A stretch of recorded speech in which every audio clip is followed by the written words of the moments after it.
شکریہ. بسم اللہ الرحمن الرحیم.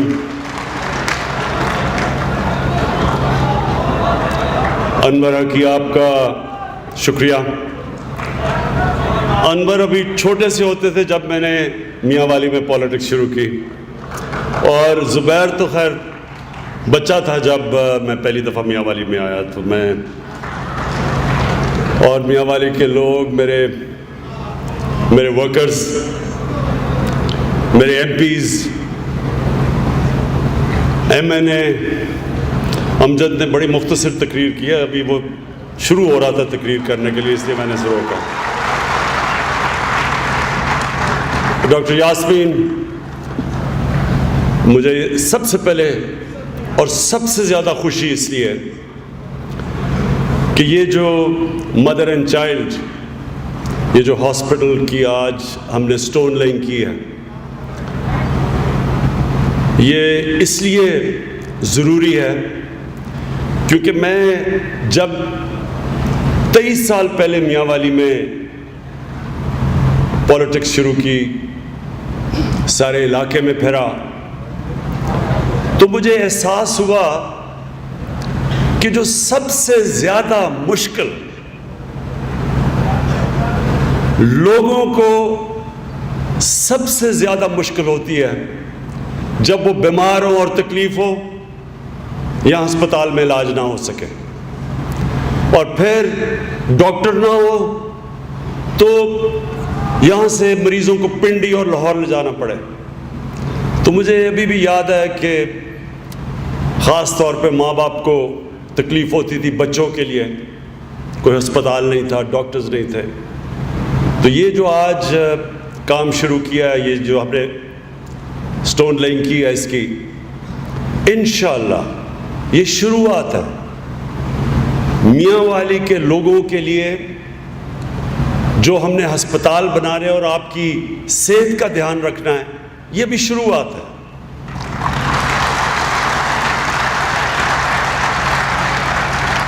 سب سے پہلے میں نے 2 کام کرنے ہیں آپ کے لیے. ایک، آپ کی صحت کے لیے ہسپتال، اور وہ جو مجھے کبھی نہیں بھولتا کہ جب بھی میں اوپر خٹک بیلٹ پہ جاتا تھا تو پانی کا کتنا بڑا مسئلہ تھا ان کے لیے. ہم نے بڑا پیسہ رکھا ہے آپ کے لیے، واٹر سپلائی اسکیمیں جو سارے اوپر مہاڑ کا علاقہ بھی، لیکن خاص طور پہ جو خٹک علاقہ تھا، بڑے مشکل، مجھے ابھی بھی یاد ہے، مشکل میں لوگ گزرتے تھے، پانی نہیں ملتا تھا وہاں. تو انشاءاللہ وہ میرا آپ سے وعدہ ہے کہ سب سے پہلے صحت، پانی، اور اس کے بعد ہمارے بچوں کے لیے تعلیم. اپنی میں نے ایک طور پہ کوشش کی نمل یونیورسٹی کی. میں آپ کو بتا دوں نمل یونیورسٹی کیوں شروع کیسے ہوئی. شروع ایسے ہوئی کہ میں جب میاں والی میں پھرتا تھا تو نوجوان سارے نوکریاں چاہتے تھے، اور مجھے احساس ہوا کہ نوکریاں ملیں گی نہیں ان کو جب تک ان کے پاس ہنر نہ ہو، ٹیکنیکل ایجوکیشن نہ ہو. تو میں نے شروع کیا تھا ٹیکنیکل ایجوکیشن کے لیے کہ ایک سینٹر بنے کہ ہمارے نوجوان ہنر سیکھ سکے. لیکن وہ جگہ اتنی خوبصورت تھی، میں نے سوچا کہ ٹیکنیکل کالج نہیں یا یونیورسٹی بننی چاہیے. اور اللہ کا شکر ہے آج یہ جو نمل یونیورسٹی ہے، جدھر میں اس کے بعد نمل یونیورسٹی جا رہا ہوں، جتنا مجھے خوشی نمل یونیورسٹی کو بڑھتے دیکھتے ہوئے ہوتی ہے، کسی اور چیز سے اتنی خوشی نہیں ہوتی. اور میرے میاں والی کے نوجوانوں یہ چیز یاد رکھو، قومیں ترقی کرتی ہیں تعلیم کی وجہ سے، اور جو ہائر ایجوکیشن یعنی اعلیٰ تعلیم ہے، جتنی ملک میں اعلیٰ تعلیم کے سینٹرز ہوں گے اتنا پاکستان اوپر جائے گا. تو جو نمل یونیورسٹی اور نالج سٹی بننے جا رہی ہے انشاءاللہ، مجھے بڑی خوشی اور فخر بھی ہوتا ہے کہ وہ دن بدن بہتر ہوتی جا رہی ہے. ہمارے پاس فیکلٹی میں باہر سے پی ایچ ڈیز یہاں کام کرنے کے لیے آئے ہیں. سب نے مجھے کہا تھا کہ نہیں بن سکتی، کہ یہاں آپ کو اسکالرز نہیں ملیں گے، آپ کو پی ایچ ڈیز نہیں ملیں گے، وہ ادھر آئیں گے نہیں میاں والی کے ویرانے میں. آج مجھے خوشی یہ ہے کہ یہ شہر کی یونیورسٹیز سے زیادہ پی ایچ ڈیز آج نمل یونیورسٹی کے اندر ہے. تو اسکولوں کے اوپر زور لگاؤں گا آپ کے. میاں والی یونیورسٹی یہاں بنے گی، وہ بھی شروع ہو گئی ہے، وائس چانسلر بھی آ گیا ہے. اور اس ہسپتال کے علاوہ ایک اسٹیٹ آف دی آرٹ یعنی زبردست عمدہ ہاسپٹل وہ ہم نے جیسے ہی ہم پہاڑی سے نیچے اترتے ہیں انشاءاللہ ادھر وہ شروع ہونے والا ہے. زمین بھی لے لی ہے. یہ سرکاری ہاسپٹل نہیں ہوگا، یہ ایک پاکستانی ہیں جو کہ مینچسٹر میں ہوتے ہیں، انیل مسرت، انہوں نے خاص طور پہ وہ یہ ہاسپٹل بنا رہے ہیں. اور انشاءاللہ یہ ایک ایسا ہاسپٹل ہوگا کہ آپ کو یہاں کے لوگوں کو اس کے بعد نہ آپ کو یہاں سے اسلام آباد جانا پڑے گا نہ لاہور جانا پڑے گا، آپ کا علاج انشاءاللہ میاں والی میں ہوگا.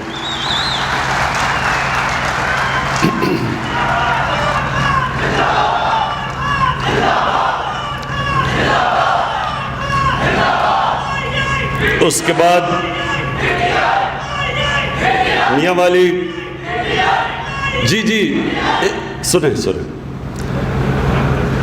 اچھا آپ میاں والی میں یہ بار بار دہراؤں گا اور ہمیشہ یہ چیز آپ کے سامنے بھی رکھوں گا، سارے پاکستان میں بھی بتاؤں گا کہ میاں والی میرے ساتھ تب کھڑا ہوا جب پاکستان میں اور کسی نے مجھے ووٹ نہیں دی، تب میاں والی نے دی.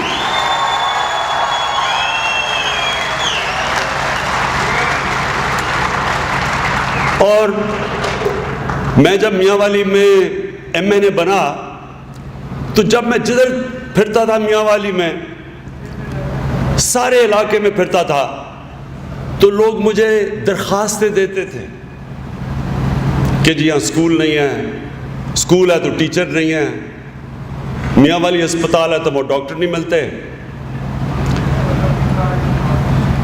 پانی کا مسئلہ، روزگار کا مسئلہ، پھر تھانوں کے اندر مسئلے کہ جی تھانے میں جھوٹا کیس ہو گیا. طاقتور جو میاں والی میں تھے وہ کمزور کے اوپر ظلم کرتے تھے، کمزور کو انصاف نہیں ملتا تھا.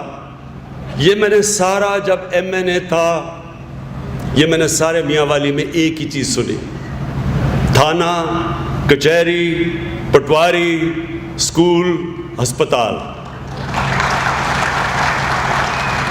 تو میں تب بھی اور میں آپ کے سامنے ایک جو چیز کہنا چاہتا ہوں وہ یہ کہ دیکھیں آج میں عمران خان وزیر اعظم ہے، کل نہیں ہوگا، تو کیا جب وہ نہیں ہوگا تو میاں والی کے فنڈز ختم ہو جائیں گے، اسکیمیں ختم ہو جائیں گی؟ لہٰذا میں نے تب فیصلہ کیا کہ ہم نے نظام بدلنا ہے تاکہ عمران خان ہو یا نہ ہو ایک نظام ایسا ہو کہ وہ خود چلتا جائے، وہ نظام آپ کی مدد کرے. تو وہ نظام جو اب ہم لے کے آ رہے ہیں وہ ہے بلدیاتی نظام. میرا کام ہے آپ کو سکھانا، آپ کی تعلیم میں اضافہ کرنا، صرف نعرے نہیں مارنا. اور یہ یاد رکھیں کہ باہر کی دنیا جو ملک ہمارے سے آگے چلے گئے ہیں ان کی ایک بہت بڑی وجہ زبردست بلدیاتی نظام ہے. اب بلدیاتی نظام کبھی بھی پاکستان میں اچھا نہیں آیا. کئی بلدیاتی نظام پہلے سے بہتر ہوتے تھے لیکن کبھی بھی وہ نظام نہیں آیا جو اب ہم پاکستان میں پختونخوا میں اور پنجاب میں لانے والے ہیں. جو اب ہم نظام لے کے آ رہے ہیں ذرا آپ سنیں وہ کیا ہے. وہ نظام کیا ہے؟ وہ نظام ایسا ہے کہ ایک صوبے کے اندر فائنانس کمیشن بنے گی اور فائنانس ایوارڈ بنے گا. اس کا مطلب ہر ڈسٹرکٹ کا پیسہ جو صوبے میں آئے گا وہ ڈسٹرکٹ میں چلا جائے گا. اور کیونکہ گاؤں کے بھی الیکشن ہوں گے تو وہ سیدھا پیسہ صوبے سے گاؤں میں چلا جائے گا. یہ نہیں ہوگا کہ ڈسٹرکٹ کا ناظم فیصلہ کرے کہ جناب کس یونین کاؤنسل میں اس نے پیسہ خرچ کرنا ہے کس میں نہیں. وہ سیدھا پیسہ ڈائریکٹلی جائے گا آپ کے گاؤں کے اندر. گاؤں میں الیکشن ہوں گے, پارٹی نان پارٹی پہ ہوں گے, گاؤں کے لوگوں کے اوپر ڈائریکٹ پیسہ آئے گا. گاؤں کے لوگ فیصلہ کریں گے انہوں نے وہ پیسہ کدھر خرچ کرنا ہے, اپنی سڑکیں ٹھیک کرنی ہے, وہ فیصلہ کریں گے. اور گاؤں کے لوگ نگرانی کریں گے اپنے پرائمری سکولز پہ, وہ دیکھیں گے کہ اسکول میں ٹیچر آ رہے ہیں یا نہیں. اور وہ جو علاقے کے لوگ ہیں وہ اپنے بی ایچ یو کے دھیان رکھیں گے کہ کیا وہاں ڈاکٹر ہے یا نہیں, کہ تھانہ ٹھیک کام کر رہا ہے یا نہیں کر رہا. وہ یہ دیکھیں گے کہ کیا علاقے میں کوئی یہ تو نہیں ہو رہا کہ کوئی طاقتور کمزوروں کے اوپر کسی کی زمین پہ قبضہ کر رہا ہے. تو سینٹر سے جائے گا اختیارات صوبے میں, وہ چلے گئے ہیں صوبوں میں سینٹر سے, لیکن صوبوں سے ابھی تک اختیارات نہ نیچے ڈسٹرکٹ پہ گئے ہیں نہ نیچے گاؤں کے لیول پہ گئے ہیں. ہم جو بلدیاتی نظام لے کے آ رہے ہیں وہ نیچے تک, پیسہ اوپر سے نیچے تک گاؤں تک پہنچے گا. یہ کبھی پاکستان میں نہیں ہوا پہلے. تو گاؤں کے لوگوں کو وہ فیصلہ کریں گے کہ انہوں نے پیسہ کدھر خرچ کرنا ہے.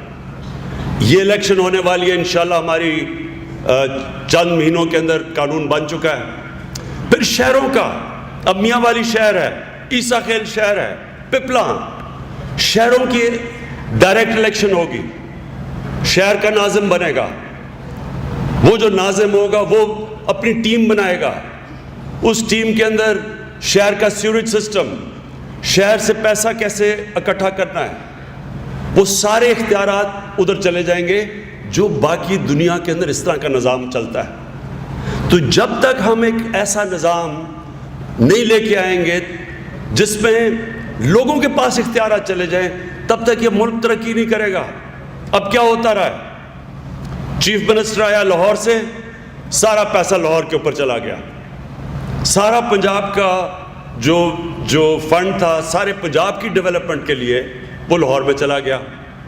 سندھ کے اندر الیکشن ہوا, پارٹی جیتی رورل سندھ سے, شہر کراچی کا پیچھے رہ گیا. کراچی شہر پہ پیسہ ہی نہیں خرچ ہو رہا, شہر بری حال ہے اس کا.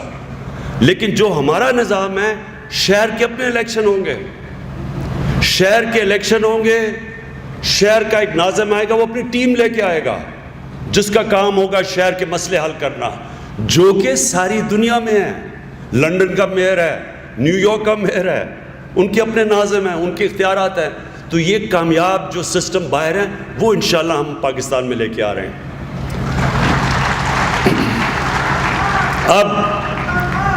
اب میں ایک دو اور باتیں کرنا چاہتا ہوں. میاں والی میں باشعور نوجوان ہیں, باشعور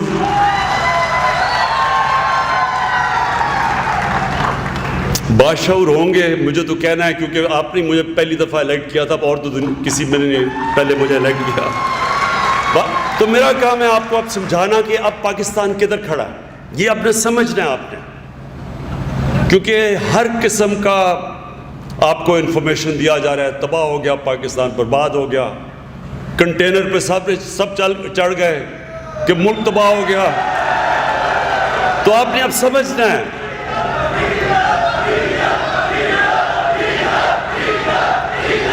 تو میں مختصراً اب آپ کو یہ بتانا ہے کہ ملک کدھر تھا, اب کدھر کھڑا ہے, اور انشاءاللہ آگے کدھر جا رہے ہیں. ملک جب ہمیں 2018 کی الیکشن کے بعد جو پاکستان ملا, اس میں دو سب سے بڑے مسئلے تھے. ایک ہوتا ہے فسکل ڈیفیسٹ, ایک ہوتا ہے کرنٹ اکاؤنٹ ڈیفیسٹ. اب میں آپ کو اس کا مطلب سمجھاتا ہوں. فسکل ڈیفیسٹ ہوتا ہے کہ جتنی ہم پیسہ اکٹھا کرتے ہیں, جو ہماری ملک کی آمدنی اور جو ہمارا خرچہ ہوتا ہے, اس میں بہت بڑا خسارہ, تاریخی خسارہ ملا ہماری حکومت کو. کبھی پاکستان میں کسی حکومت کو اتنا بڑا خسارہ نہیں ملا.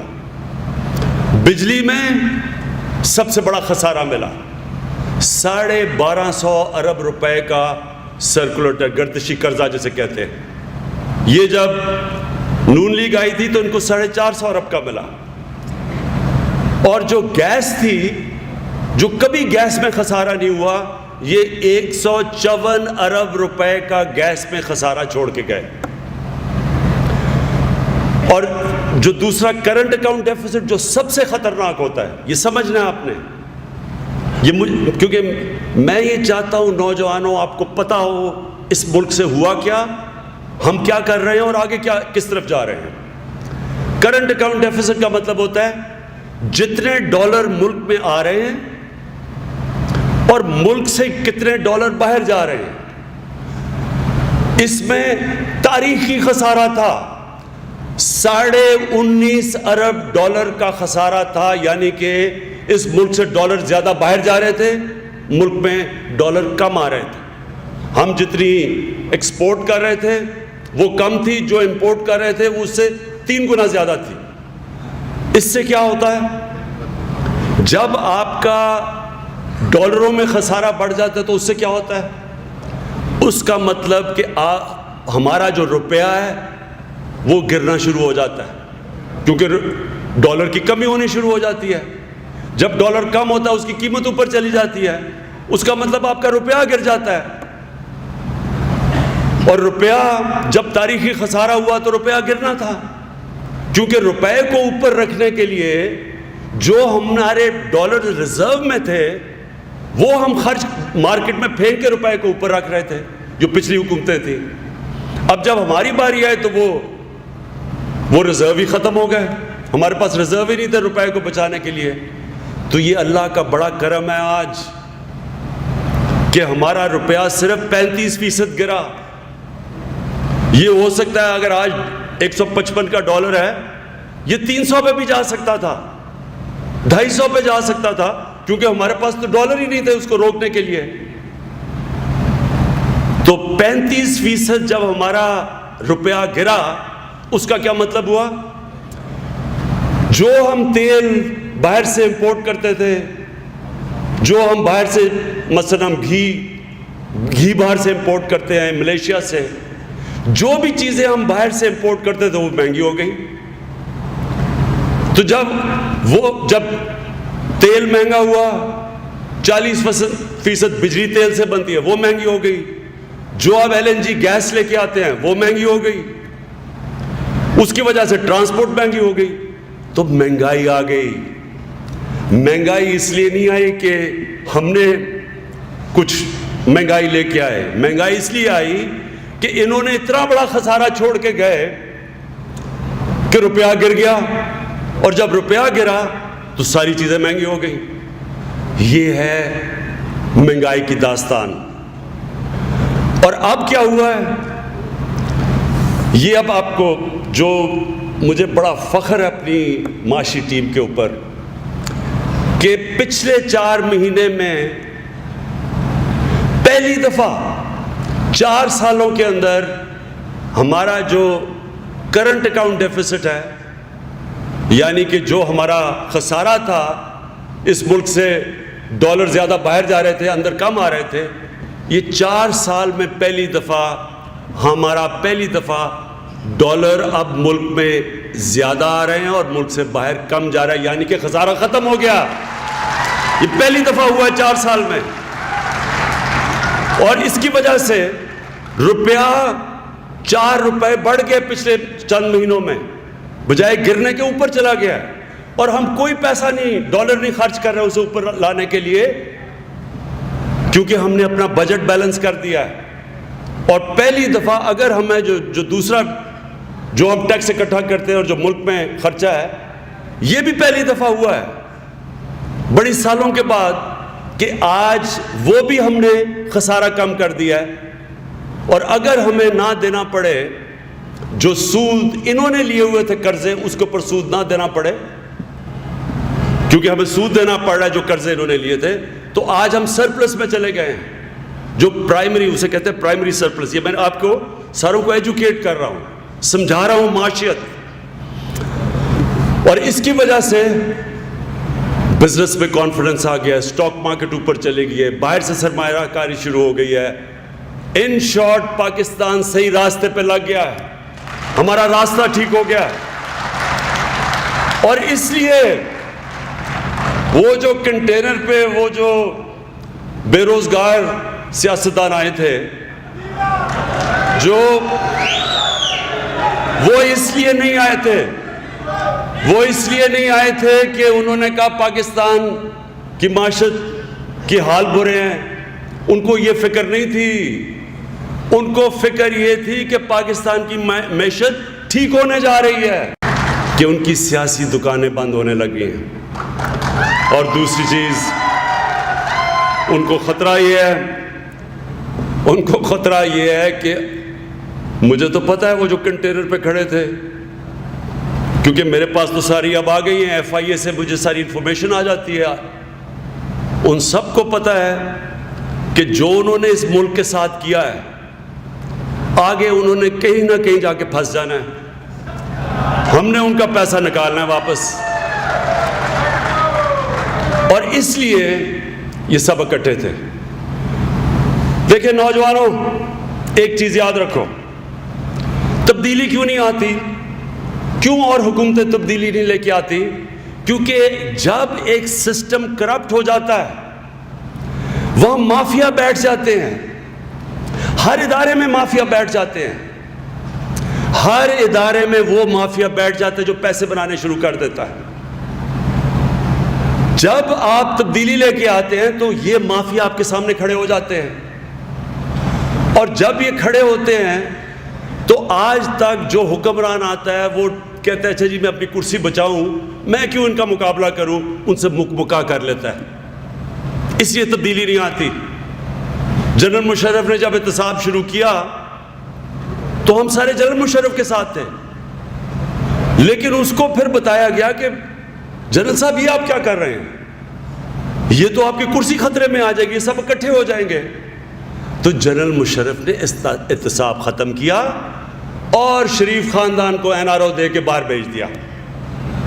اور پھر جب کرسی کو مشکل پڑی تو آصف زرداری سے NRO کر کے اس کو واپس لیا اپنی کرسی بچانے کے لیے.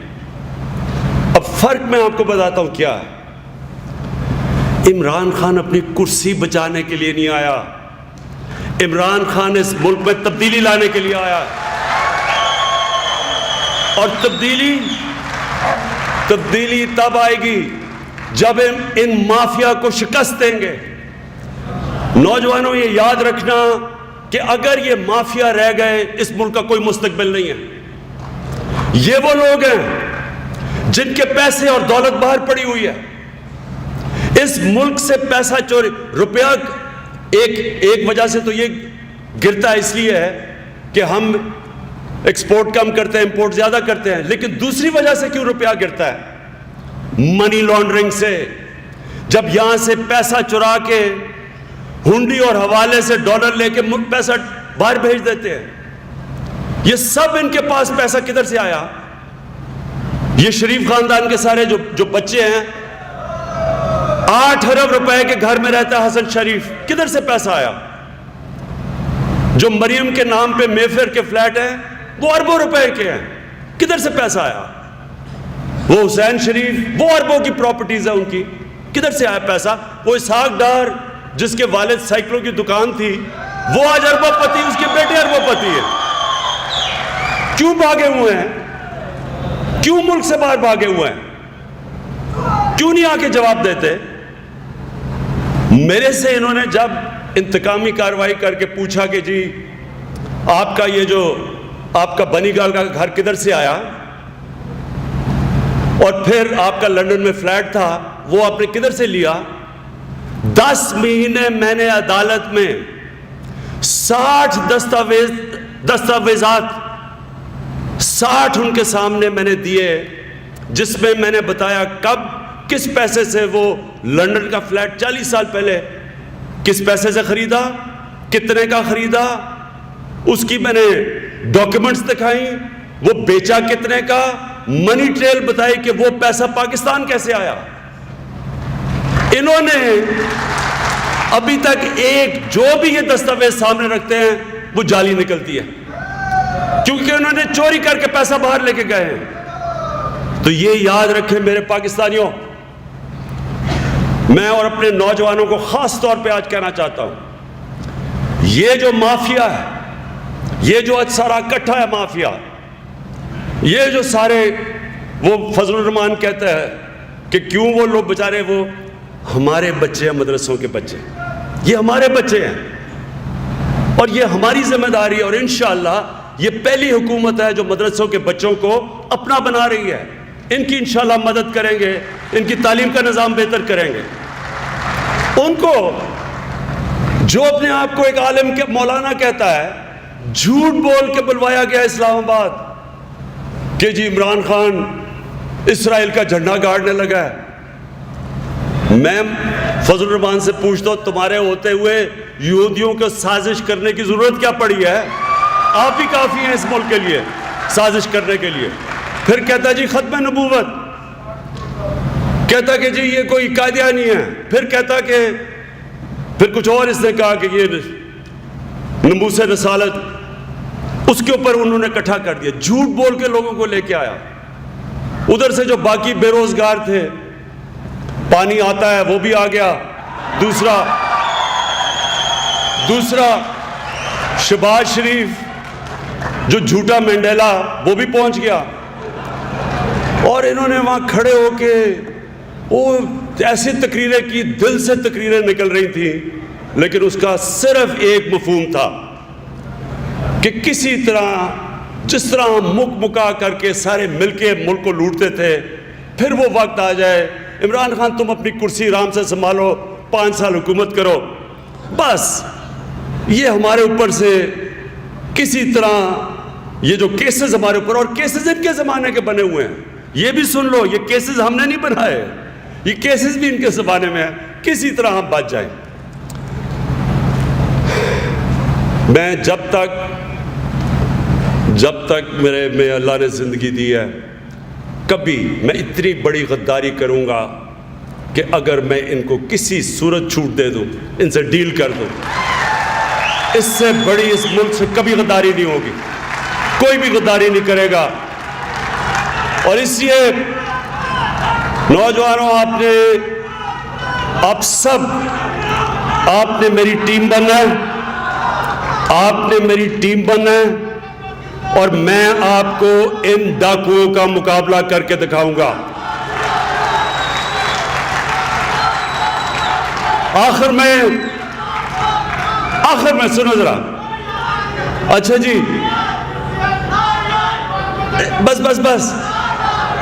جب میں نے سنیں جب میں نے نواز شریف کو جہاز پہ چڑھتے دیکھا، سنو جب میں نے نواز شریف کو جہاز پہ چڑھتے دیکھا تو میں نے وہ ڈاکٹرز کی رپورٹ اپنے سامنے رکھ لی۔ اب میں نے جب ڈاکٹر کی رپورٹ اپنے سامنے تھی تو اس میں تو کہا تھا کہ مریض کا اتنا برا حال ہے کہ کسی وقت مر سکتا ہے۔ رپورٹ نے کچھ بیماریاں 15 تو بیماریاں بتا دی، ہارٹ بھی برا ہے، کڈنی بھی بری ہے، ڈائبٹیز بھی ہے، پتہ نہیں اور بھی کیا ہے، اور پھر پلیٹلیٹس، یہ بھی ہم نے نئی چیز سیکھی تھی، پلیٹلیٹس بھی برے ہیں۔ تو ہمیں تو یہ بتایا گیا تھا کہ اس کا تو علاج پاکستان ہو ہی نہیں سکتا، اور اگر یہ باہر نہ گیا تو کسی ٹائم پہ جا سکتا ہے۔ تو اب میں یہ سوچ رہا ہوں کہ کیا وہ جہاز دیکھ کے مریض ایک دم ٹھیک ہو گیا، یا وہ لندن کی ہوا لگی تو ٹھیک ہو گیا، مجھے ابھی تک پتہ نہیں ہے، اس کی تحقیقات کرنے کی ضرورت ہے کہ ایک دم میں پھر سے غور سے دیکھوں، ہارٹ ڈیزیز، ہارٹ بھی ٹھیک نہیں ہے، کڈنی بھی ٹھیک نہیں ہے، شوگر بھی ہے، اوپر سے پلیٹلیٹس بھی ڈاؤن ہوئی ہیں، اور میں دیکھ رہا ہوں کہ وہ ایسے سیڑھیاں، میں نے کہا اللہ تیری بڑی شان ہے۔ اور وہ جو جہاز تھا، شاید جہاز دیکھ کے بھی انسان ٹھیک ہو گیا، وہ ایسا زبردست جہاز تھا، عام آدمی دنیا سے جاتے۔ میاں والی انشاءاللہ آنے والے دنوں میں یہ ہم اپنے ملک کو جیسے جیسے یہ صحیح راستے پہ لگا ہے، جیسے جیسے اس ملک میں، ملک کے اندر اور ملک سے باہر سرمایہ کاری ہونی شروع ہو گئی، جیسے جیسے ہماری دولت بڑھتی جائے گی، سب سے پہلے کوشش یہ ہوگی کہ ہم اپنے کمزور طبقے کو اوپر اٹھائیں۔ کوشش ہوگی کہ یہ مہنگائی کے اوپر انشاءاللہ آپ کو میں خود قابو پا کے دکھاؤں گا۔ تو جیسے جیسے یہ ملک میں خوشحالی آتی رہے گی، سب سے زیادہ پیسہ ہم نے اپنے کمزور طبقے پہ خرچ کرنا ہے، ہم نے اپنے کمزور علاقوں پہ خرچ کرنا ہے۔ ہم نے میاں والی، ڈی جی خان اور چونسا، یہ سارے جو تونسا جو علاقے ہیں، ادھر جو ڈی آئی خان، جو علاقے پیچھے رہ گئے ہیں، انشاءاللہ ان کو ہم اٹھانے کے لیے جیسے جیسے پیسہ آئے گا انشاءاللہ ہم اپنے کمزور علاقوں کو اٹھائیں گے اور اپنے کمزور لوگوں کو اٹھائیں گے۔ لیکن میاں والی، میں آخر میں آپ سب کا شکریہ ادا کرنا چاہتا ہوں کہ جب کوئی بھی میرے ساتھ نہیں تھا، آپ میرے ساتھ تھے۔ پاکستان زندہ باد۔